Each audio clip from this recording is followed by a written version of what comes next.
Through the years, little Billy, he developed an impressive knack for making wrong choices. Wrong friends at school, wrong answers on tests, wrong side of the bed in the morning. In the tragic case of little Billy, Forrest Gump was only half right. He knew what he was going to get, and every time it was pink nougat.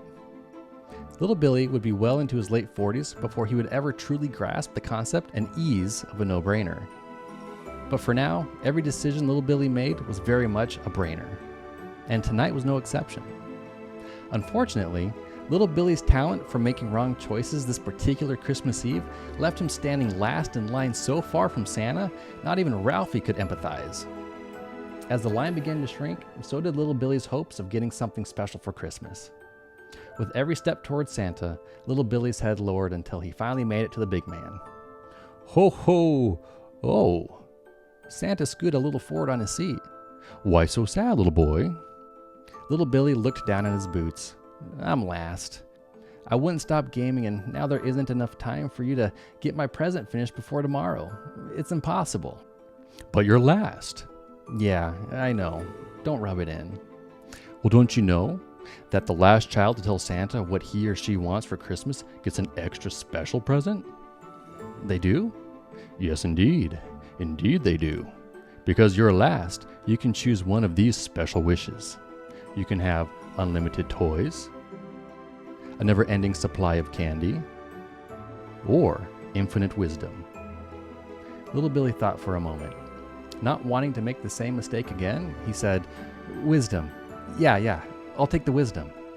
Well, I thought you might. Very good. Wisdom is yours. Santa stood. Now Santa has a big night ahead of him, so he needs to get going. Have a very Merry Christmas, Billy. Thanks. Merry Christmas to you too, Santa. Santa wasn't yet out of sight before little Billy lowered his head and said to himself, I should have taken the toys. When I was in junior high, I joined a Christmas wrapping fundraiser at my school. And just to be clear, we aren't talking about some easy fundraisers like car washes or raffles here. A trained monkey could squeeze a few dollars out of one of those. We're talking gift wrapping. A combination 1 part geometry, 1 part art, 2 parts Emily Post. As soon as I stepped behind the gift wrapping booth at the mall, I knew I bit off more gingerbread than I could chew. And that being the case, I was happy to simply man the scissors and tape dispenser. The gift wrapping equivalent of a surgical technologist.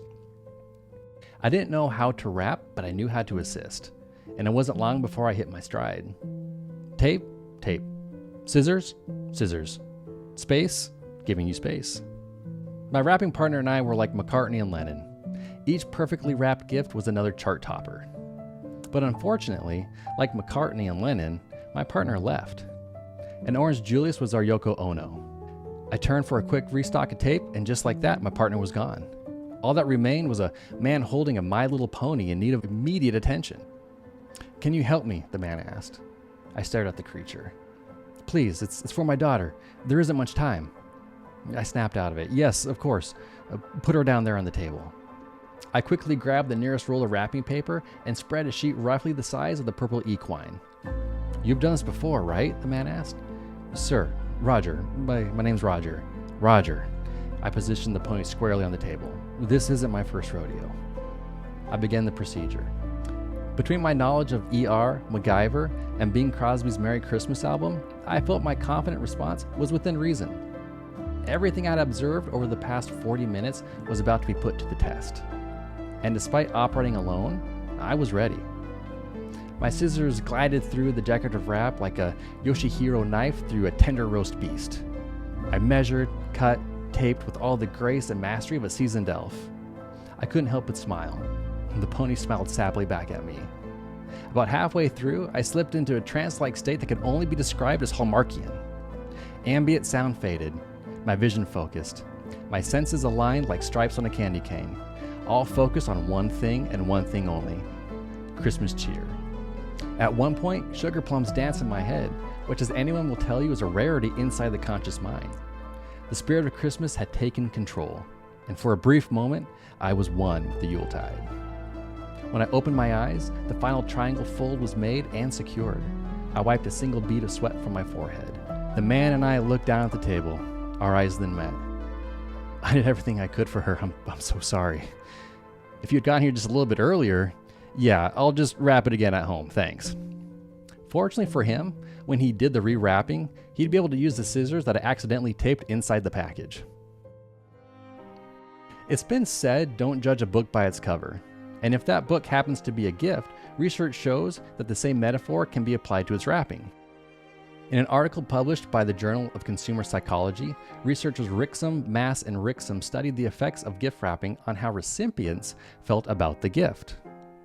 The researchers found that a poorly wrapped gift from a loved one is liked significantly more than a gift wrapped neatly. Joke's on you, Roger. Neatness, it appears, is overrated, but this is nothing new. 17th century author and theologian Francois Filion once said, "Exactness and neatness in moderation is a virtue, but carried to extremes narrows the mind." While I'd imagine Filion expressed this sentiment after reading an illuminating portion of Scripture, I like to think that he mumbled it to himself while trying to wrap a tricycle on Christmas Eve. But whether inspired by the book of Philippians or the peak of frustration, Filion has a point. While exactness and neatness certainly have their place, Marie Kondo would agree, taken too far, we run the risk of missing the forest for the trees, or the gift for the wrapping. Some of life's greatest gifts come oddly wrapped. Loving discipline from Hebrews 12:10-11, personal weakness found in 2 Corinthians 12:9-10, and unanswered prayers found in Isaiah 55:8-9, to name a few. But this should come as no surprise.